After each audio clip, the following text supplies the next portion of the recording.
ఇదే అంశంపై పూర్తి డీటెయిల్స్ మా ప్రతినిధి రాణా అక్కడి నుండి లైవ్ లో అందించడానికి సిద్ధంగా ఉన్నారు. రాణా చెప్పండి, ఇటు ఎన్ కన్వెన్షన్ పై హైడ్రా చర్యలు తీసుకున్నట్టు తెలుస్తోంది, అక్కడ బుల్డోజర్స్ కూడా ఆల్రెడీ చేరినట్టు తెలుస్తోంది. ప్రెజెంట్ అప్డేట్స్ ఏంటి? దాదాపు 2 గంటల నుంచి కూడా ఈ కూల్చివేతల కార్యక్రమం అనేది కనపడుతుంది. ఇప్పుడు దాదాపు మొత్తం ఆల్మోస్ట్ అంతా కూడా కన్వెన్షన్ అంతా కూడా కూల్చేశారు. దాని వెనక భాగం ఉన్నటువంటి ఆ ప్లేస్ ఏదైతే ఉందో ఆ కిచెన్స్ కానీ అవన్నీ కూడా ఉన్నాయి, అవన్నీ కూడా ఇప్పుడు కూల్చివేస్తున్నారు. దాని వెనక భాగం అన్నమాట బారింగ్ సెక్షన్ ఉంది, అది మొత్తం నేలమట్టం చేస్తున్నటువంటి నేపథ్యంగా ఇప్పుడు దాదాపు 3 అతిపెద్ద ప్రొక్లైనర్స్ బుల్డోజర్స్ మొత్తం కూడా ఈ ఎన్కన్వెన్షన్ ని నేలమట్టం చేస్తున్నటువంటి దృశ్యాన్ని బిగ్ టీవీలో మనం చూపిస్తున్నాం. దానితో పాటు ఈ చుట్టూరా, ఎందుకంటే దాదాపు 3.5 ఎకరాల పైగా కూడా ఈ ఎన్కన్వెన్షన్ ఉంది కాబట్టి దీన్నంతా కూడా కబ్జా చేసి దాదాపు దశాబ్దాల పైగా కూడా ఈ యొక్క కన్వెన్షన్ ఇక్కడ కట్టుకొని కోట్లాది రూపాయలు కూడా ఆర్జించినటువంటి నాగార్జున ఇప్పుడు ఇది కూల్చేశారు కాబట్టి దీనికి సంబంధించినటువంటి అంతా కూడా ఖర్చులు కూడా ఆయనే పెట్టుకోవాలి. డెమోలేషన్ చేసినటువంటి మొత్తం స్క్రాప్ అంతా కూడా ఆయనే మొత్తం క్లీన్ చేయించాలి. మొత్తం చెరువుకి ఎట్లా ఉండిందో అంతకుముందు అదే స్థానంలో కూడా పెట్టాలని కూడా ఇప్పుడు సోషల్ మీడియా వేదికగా పలువురు డిమాండ్ చేస్తున్నటువంటి నేపథ్యం ఏర్పడుతుంది. దాదాపు ఈ యొక్క ఎన్కన్వెన్షన్ వల్లనే 100 కోట్ల రూపాయల వరకు కూడా ఆయన సంపాదించారు. వేల ప్రోగ్రామ్స్, వేల ఈవెంట్స్, ఎన్నో పెళ్లిళ్ళు, అన్ని బడాబాబులకు సంబంధించినటువంటి పెళ్లిళ్ళే చేశారు. దానివల్ల చాలా వరకు కూడా ఆయన సంపాదించారు. ఇప్పటి వరకు కూడా అక్రమార్జన సంపాదించారు. ఎందుకంటే 12 సంవత్సరాల పై వరకు కూడా ఈ ఎన్కన్వెన్షన్ నిర్మించి అప్పటి నుంచి ఆయన సంపాదించిన డబ్బంతా కూడా ఖచ్చితంగా ప్రభుత్వానికి కట్టాలి అనేది కూడా కొంతమంది డిమాండ్ చేస్తున్నటువంటి నేపథ్యం అయితే కనపడుతుంది. చాలామంది సామాజిక కార్యకర్తలు బిగ్ టీవీలో మనం బ్రేకింగ్ చేసినప్పుడు ఈ ఎన్కన్వెన్షన్ ని డెమాలైజేషన్ చేస్తున్నారు, పడగొట్టేస్తున్నారు అనేది ఎప్పుడైతే మనం బ్రేకింగ్ చేసామో ఎక్స్క్లూజివ్గా వెంటనే అందరూ కూడా చాలామంది కూడా వారు కామెంట్ సెక్షన్స్లో కూడా తమ అభిప్రాయాలను కూడా వారు వ్యక్తం చేస్తున్నారు. ట్విట్టర్ వేదిక కూడా తమ అభిప్రాయాలు కూడా వాళ్ళు వెచ్చబెడుతున్నటువంటి నేపథ్యం కనపడుతుంది. దాంతోపాటు ఇవాళ ఒక ఆసక్తికరమైనటువంటి పరిణామం ఏంటంటే ఈ హైడ్రా కమిషనర్ గారు రంగనాథ్ గురించి మొత్తం సోషల్ మీడియా ఉదయం నుంచి కూడా పెద్ద హల్చల్ సృష్టిస్తున్నారు. ఆయన్ని పెద్ద ఎత్తున కూడా పొగుడుతున్నటువంటి పరిస్థితి. ఎందుకంటే రేసుగుర్రం సినిమాలో ఏ రకంగా కిల్పిల్ పాండే పాత్ర పోషించారు బ్రహ్మానందము, అంత సడన్ డిసిషన్స్ తీసుకొని ఎక్కడ అక్రమార్కులు ఉంటే అక్కడికి వెళ్ళి కూల్చివేతలు కానీ అక్కడంతా చేపట్టారు, పేల్చివేశారు. ఆ రకంగానే రంగనాథ్ కూడా అంత క్విక్ డిసిషన్స్ తీసుకొని ఎవరికి భయపడకుండా ఇప్పుడు యాక్షన్ తీసుకుంటున్నారంటూ కూడా ఆయన్ని సోషల్ మీడియా పొగుడుతున్నటువంటి నేపథ్యం అయితే కనపడుతుంది. ఎందుకంటే ముఖ్యమంత్రి రేవంత్ రెడ్డి గారిని కూడా ఆయన తీసుకున్నటువంటి ఈ డేరింగ్ స్టెప్స్ని అందరూ కొనియాడుతున్నటువంటి నేపథ్యం కనపడుతుంది. 1-2 దాదాపు 12 సంవత్సరాల పై వరకు కూడా అనేక రకాల ఈవెంట్లు పెట్టి, మొత్తం ప్రైవేటు ఈవెంట్లు పెట్టి పెళ్లిళ్ళు చేసి డబ్బులు ఆక్రమించి పైగా గత ప్రభుత్వ పెద్దల్ని ప్రసన్నం చేసుకొని వారు మేనేజ్ చేసుకొని ఇన్ని రోజులు అక్రమంగా ఈ యొక్క కార్యకలాపాలు కొనసాగినటువంటి అగ్ర హీరో నాగార్జునకు సంబంధించినటువంటి ఎన్ కన్వెన్షన్ ఇప్పుడు ఎక్స్క్లూజివ్గా మొత్తం నేలమట్టం అయిపోయింది. ఈ మొత్తం ఇక ఎన్ కన్వెన్షన్ అనే పదం ఇక్కడ కనపడదు. ఎందుకంటే చెరువుల్ని ఎవరైనా కబ్జా చేసిన, ఆక్రమణలకు గురి చేసిన, ఇప్పటికే వేలాది చెరువులు ఆక్రమణలకు గురై అన్యాక్రాంతమైపోయాయి. అసలు చెరువులే కనపడినటువంటి పరిస్థితుల్లో ఇప్పుడు ఎన్కన్వెన్షన్తో పాటు ఆల్రెడీ మొన్ననే చూసాం జన్వాడకు సంబంధించినటువంటి ఫామ్ హౌస్, అక్కడ ఉన్నటువంటి ఎఫ్టీఎల్ ఉన్నటువంటి బఫర్ జోన్లో ఉన్నటువంటి అన్ని నిర్మాణాలను కూడా కూల్చివేస్తామనేసి కూడా ఇప్పటికే అధికారులు చెప్పినటువంటి నేపథ్యంలో, దాంతోపాటు కాంగ్రెస్ పార్టీలో జాయిన్ అయినటువంటి అది వారికి సంబంధించి అక్రమ కట్టడాలు కూల్చేస్తారా అంటూ కూడా ప్రశ్నించిన బీఆర్ఎస్ నేతలు వాటిని కూడా కూల్చేస్తామనేసి కూడా చాలా కరాఖండిగా చెప్పారు. దానితో పాటు ఎన్కన్వెన్షన్ పైన ఎందుకు చర్యలు తీసుకోరన్నటువంటి వారు గతంలో 10 సంవత్సరాల పాటు ప్రభుత్వంలో ఉన్నవారు అనేక ఫిర్యాదులు చేసినా కూడా ఎవరూ పట్టించుకోలేదు. కానీ ఇప్పుడు మాత్రం కొత్త ప్రభుత్వం వచ్చి ఈ యొక్క డెమాలిషన్ చేస్తే ఇప్పుడు మీరు ఎందుకు డెమాలిషన్ చేస్తున్నారన్న రీతిగా కూడా కొంతమంది సింపథైజర్స్ కామెంట్ చేస్తుండడం పట్ల కాంగ్రెస్ పార్టీ సంబంధించిన నాయకులు కూడా స్పందించడం జరిగింది.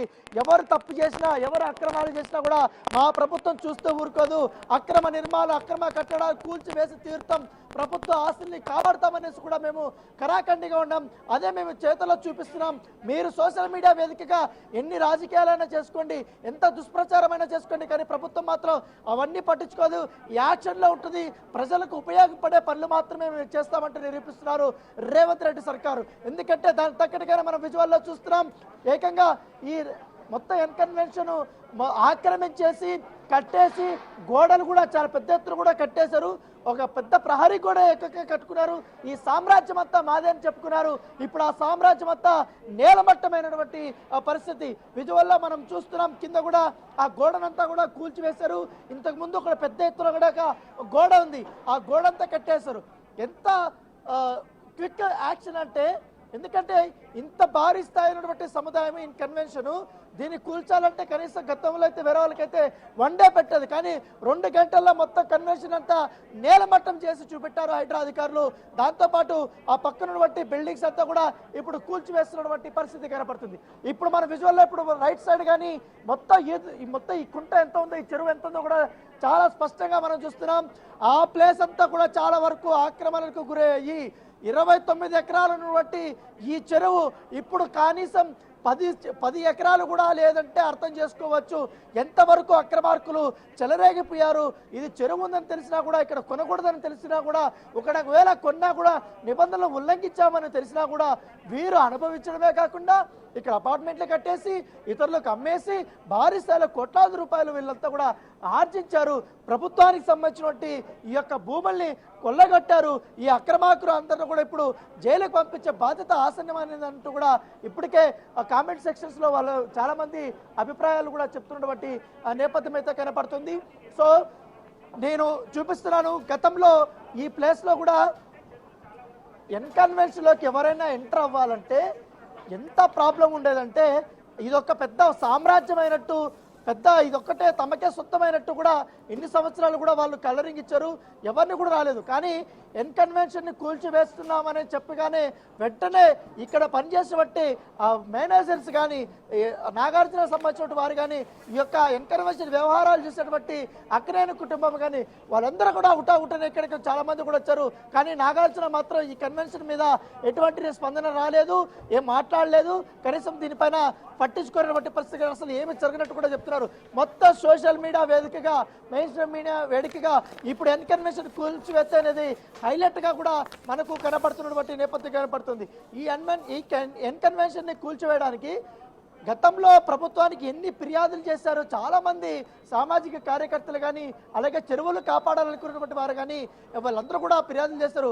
కానీ వారిపైనే ఉల్టా కేసులు, వారిపైనే బెదిరింపులు, వారిపైనే ప్రలోభాలకు గురి చేసి ఇన్ని రోజులు పబ్బం గడుపుకున్నారు. కానీ ఇప్పుడు ఆ పబ్బాలు ఇప్పుడు నెరవేరు. ఎందుకంటే మొత్తం మనం చూస్తున్నాం గత 1.5 నుంచి కూడా మొత్తం హైదరాబాద్లో ఉన్నటువంటి ఎక్కడైతే చెరువులు ఆక్రమించి ఆ కబ్జాలు చేసి గోడలు కట్టేసుకుని అపార్ట్మెంట్లు కట్టేసుకుని చెరువే లేకుండా చేశారో అవన్నీ కూడా కూల్చివేసేశారు. గతంలో ఓల్డ్ సిటీలోకి అడుగు పెట్టాలంటే ప్రభుత్వ అధికారులు భయపడేవారు. కనీసం అక్కడ కరెంటు బిల్లుల్ని కలెక్ట్ చేసుకోవడానికి వెళ్తే అక్కడ దాడులు చేసే సిచ్యువేషన్లో ఏకంగా రేవంత్ రెడ్డి సర్కారు అతిపెద్ద ప్రొక్లైనర్స్, బుల్డోజర్స్ తీసుకొని అక్కడ ఉన్నటువంటి అక్రమంగా కట్టినటువంటి చెరువుని కబ్జా చేసినటువంటి ఆ ఒక్క బిల్డింగ్ అంతా కూల్చేసి ఒక మెసేజ్ అనేది పంపించారు.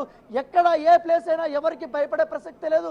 కులాలకి, మతాలకి కానీ, రాజకీయ పార్టీలకు కానీ సంబంధం లేకుండా ప్రజలకి ఎక్కడ అన్యాయం జరిగిందో, ప్రజలు ఎక్కడైతే కోల్పోతున్నారో వాళ్ళకైతే న్యాయం చేయాలి. పైగా ఈ చెరువులు అన్యాక్రాంతమవుతున్నటువంటి ప్లేస్ అంతా కూడా కాపాడాలనే ఉద్దేశం కృతనిశ్చయంతో కాబట్టి ఎంతమంది ఫోన్లు చేసినా, ఎన్ని ఒత్తిళ్లు చేసినా కూడా ఇటు కమిషనర్ పట్టించుకోలేదు, ఇట్లా ముఖ్యమంత్రి కూడా పట్టించుకోకుండా తమ పని తాము చేసుకుంటూ వెళ్తూ, విమర్శలు వచ్చినా పట్టించుకోకుండా తమ పని తాము చేసుకుంటూ ఇవాళ ఈ డిమానేషన్ కార్యక్రమాలతో కూడా చాలా సక్సెస్ఫుల్గా కూడా చేస్తున్న పరిస్థితి కనపడుతుంది.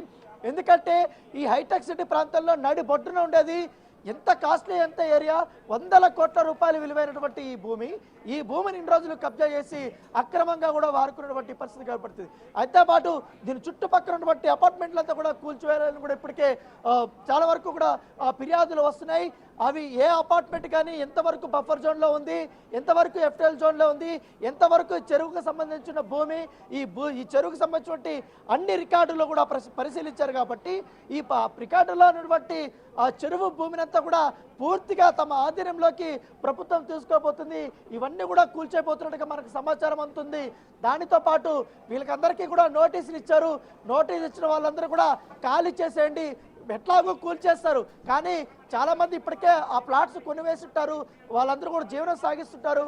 కొంతమంది ఇక్కడే నివాసం కూడా ఉంటారు. వాళ్ళకందరికీ కూడా వాళ్ళకి అమ్మినటువంటి ఎవరైతే అపార్ట్మెంట్ సంబంధించినటువంటి ఓనర్ ఉంటాడో, ఆ బిల్డర్ ఉంటారో, ఆ బిల్డర్ దగ్గర మీరు కట్టినటువంటి డబ్బులంతా కూడా వసూలు చేసుకోమని ప్రభుత్వం కూడా చెప్పింది. ఎందుకంటే ఇది మీకు తెలిసి కూడా మీరు కొన్నారు, మీరు కొంతమంది తెలియకుండా కూడా కొన్నారు. కానీ తెలిసి ఇది ప్రభుత్వ భూమి అని తెలిసి, ఇది చెరువు భూమి అని తెలిసి ఆక్రమించి అక్రమంగా పర్మిషన్స్ తీసుకొని అమాయక ప్రజలకి మోసం చేసి వాళ్ళకి అప్పచెప్పేసి వాళ్ళకి కోట్లాది రూపాయలకి అమ్మేసినటువంటి అక్రమార్కులపైన కూడా భారీ ఎత్తున కేసులు నమోదవుతున్నాయి. వారి నుంచి ముక్కు పిండి డబ్బులు వసూలు చేసి బాధితులకి అందజేసే బాధ్యత కూడా తీసుకోబోతున్నట్టుగా మనకు సమాచారం అవుతుంది. నోటీసులు అందుకున్నటువంటి వారందరూ కూడా ఇప్పటికే రెస్పాండ్ అవ్వాలని కూడా ఇప్పుడే అధికారులు కూడా చెప్పినటువంటి నేపథ్యం ఏర్పడుతుంది. ఇదొక్కటే కాదు, దుర్గం చెరువు దగ్గర ఉన్నటువంటి అక్కడ కూడా ఉన్నటువంటి అపార్ట్మెంట్ కూడా కూల్చేయబోతున్నారు అధికారులు. దానితో పాటు ఇక్కడ మాదాపూర్లో ఉన్నటువంటి ఈదులకుంట అత్యంత కాస్ట్లెస్ట్ ఏరియా, ఆ ప్లేస్ను కూడా ఇప్పటికే అన్యాకరణతో చేశారు. అక్కడగా పూర్తిగా అక్రమార్కులు పెద్ద పెద్ద అక్కడ నిర్మాణాలు కూడా చేపట్టారు. అక్కడ ఏకంగా చెరువునే పూడ్చి వేసేశారు. అతిపెద్ద కన్స్ట్రక్షన్ కంపెనీ కూడా దాన్ని కబ్జా చేయడానికి ప్రయత్నించింది. కానీ ఇప్పుడు కొత్త ప్రభుత్వం మారడంతో ఆ పనులన్నీ కూడా ఆపేసినటువంటి నేపథ్యం. సో ఇప్పుడు దాంతోపాటు అక్కడ అపార్ట్మెంట్లు కట్టిన వారు, అక్కడ మొత్తం చెరువునే లేఖన చేసినటువంటి వారిపైన కూడా ప్రత్యేకమైనటువంటి చర్యలు తీసుకోబోతుంది, కఠిన చర్యలు తీసుకోబోతుంది రాష్ట్ర ప్రభుత్వం. సో నెక్స్ట్ మొత్తం ఆపరేషన్ ఈదులకుంట కూడా ఉండబోతున్నట్టుగా మనకు సమాచారం. దానితో పాటు మొత్తం మనం ప్రగతి నగర్ దగ్గర చూసినా, నిజాంపేట నుంచి కేపీహెచ్బి నుంచి అటువైపు ఎవరైనా బాచుపల్లికి వెళ్ళే దారిలో ఎవరైనా చూసినా ఆ ప్రగతి నగర్ సంబంధించిన చెరువు ఏదైతే ఉందో ఆ చెరువు గురించి ప్రత్యేకంగా చెప్పనవసరం లేదు. గతంలో ఒక టూరిజం స్పాట్గా ఉంది. చాలా మంది, వేలాది మంది కుటుంబాలకి తాగునీరు కూడా అందించినటువంటి ఆ చెరువు కూడా ఇప్పుడు అన్యాక్రాంతం అయిపోయింది. అక్కడ కూడా పూర్తిగా కబ్జాదారులు దాన్ని ఆక్రమించేశారు. ఇప్పుడు ఆక్రమించినటువంటి ఆ చెరువును కూడా ప్రభుత్వం తన ఆధీనంలోకి తీసుకెళ్తుంది. గత ప్రభుత్వంలో ఎవరైతే రాజకీయ నాయకులు చెలరేగిపోయి అక్రమాలకు తెరలేపి ఆ చెరువులంతా కబ్జాలు చేసి తన అనుచరుల పేరు మీద కూడా పెట్టుకున్నటువంటి నేపథ్యంలో వారి అక్రమాలు కూడా రాష్ట్ర ప్రభుత్వం బయటకు తీసుకురాబోతుంది. పూర్తిగా వాళ్ళపైన చర్యలు తీసుకోబోతుంది. సో అతి తొందరలోనే ఆ ఒక్క చర్యలు కూడా ఉండబోతున్నట్టుగా మనకు సమాచారం ఉంది. చెరువులంతా కాపాడుతున్నాయి. అంబర్పేట లేక్ గురించి ప్రత్యేకంగా చెప్పని అవసరం లేదు. సో దాన్ని కూడా ఇప్పుడు కనీసం 1 ఎకరం కూడా కనపడినటువంటి పరిస్థితి. అక్కడైతే మొత్తం అపార్ట్మెంట్లు, విల్లాలు కూడా కట్టేసినటువంటి నేపథ్యం. అవి కూడా నేలమట్టం చేస్తామనేది కూడా చెప్తున్నారు. ఇలా అన్ని చెరువులన్నీ కూడా కబ్జాలు చేసి అక్రమాలు చేసి మళ్ళీ వర్షం పడితే మొత్తం చెరువు హైదరాబాద్ నిండిపోతుంది. సమ్మర్ వస్తే వాటర్ లేవు, అండర్ గ్రౌండ్ ఎండిపోయిందంటూ కూడా మొత్తం ఎప్పటి నుంచి కూడా అనేక రకాలుగా చెప్తుంది. సో ఇక్కడ ఉన్నటువంటి చెరువులు, కుంటల్ని కాపాడుకుంటే ఖచ్చితంగా హైదరాబాదు వరదల దీనికి జోలికి పోదు. మంచి వాటర్ కూడా మనకు అందించుకోవచ్చు, స్టోరేజ్ చేసుకోవచ్చు అనే ఇంకితకరం కూడా లేకుండా చాలామంది గతంలో పాలకులు ఇట్లా పర్మిషన్స్ ఇచ్చేసి అక్రమంగా అధికారులు ఈ రకమైనటువంటి అక్రమాలకు తెరలేపారు. సో ఇప్పుడు వాళ్ళ పాపాల పంట అనేది ఇప్పుడు పండుతుంది. సో ఇప్పుడు ఈ అక్రమార్కులకు అందరికీ కూడా చెక్ పెట్టే విధంగా ఇప్పుడు ఈ యొక్క అక్రమ నిర్మాణాలు, కబ్జాలు చేసినటువంటి ఈ ప్లేస్ అంతా కూడా ప్రభుత్వ ఆస్తులుగానే గుర్తించి తమ ఆధీనంలోకి తీసుకుంటున్నటువంటి నేపథ్యం అయితే కనపడుతుంది. ఇక్కడ మనం చూడొచ్చు, ఇక్కడ ఈ చెరువు దగ్గర ఆల్రెడీ ఇక్కడ ఎవరో ఒక రహదారి కూడా వేసుకున్నారు.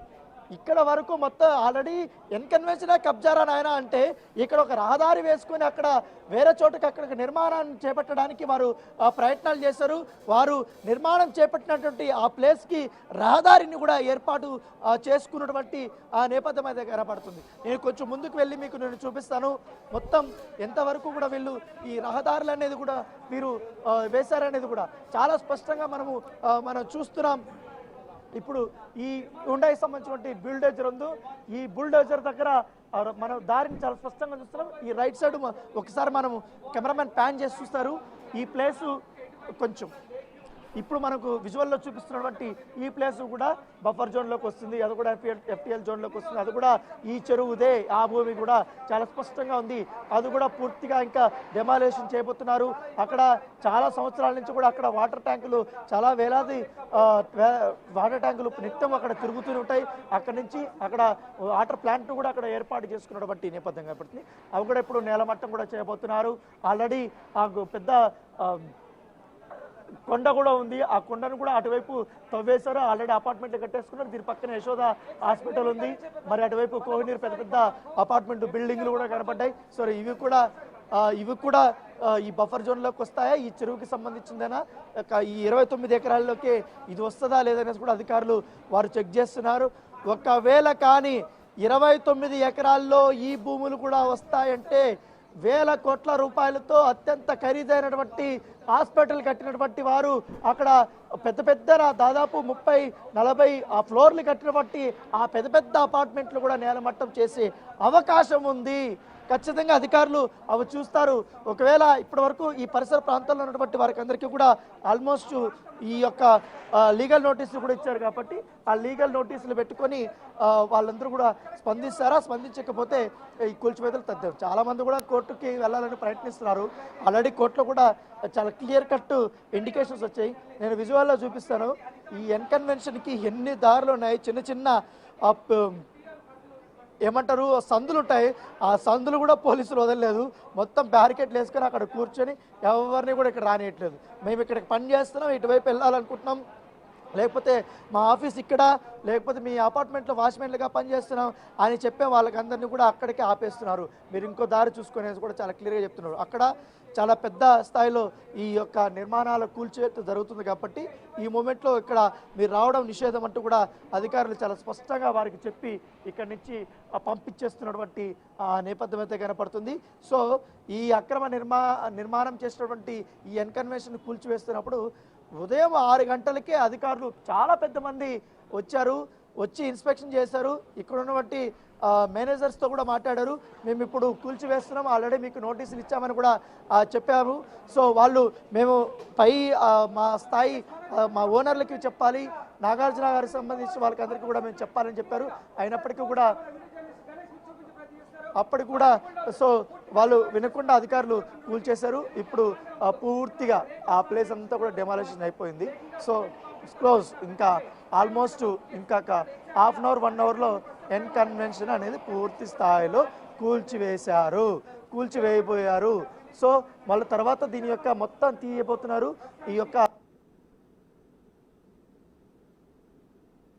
భరించాలి, ఇక్కడ జరిగిన అంతా కూడా ఆయనే భరించాలని కూడా చెప్తున్నారు. పైగా ఇన్ని రోజులు అక్రమార్చన కూడా చేశారు కాబట్టి దానికి సంబంధించిన డబ్బులు కూడా కట్టాలంటూ కూడా డిమాండ్లు వ్యక్తం అవుతున్నటువంటి పరిస్థితి కాబట్టి. సో ఏదన్నమాట కానీ చాలా శరవేగంగా ఈ యొక్క అక్రమ నిర్మాణాల కూల్చివేత జరుగుతుంది. Right, thank you Rana.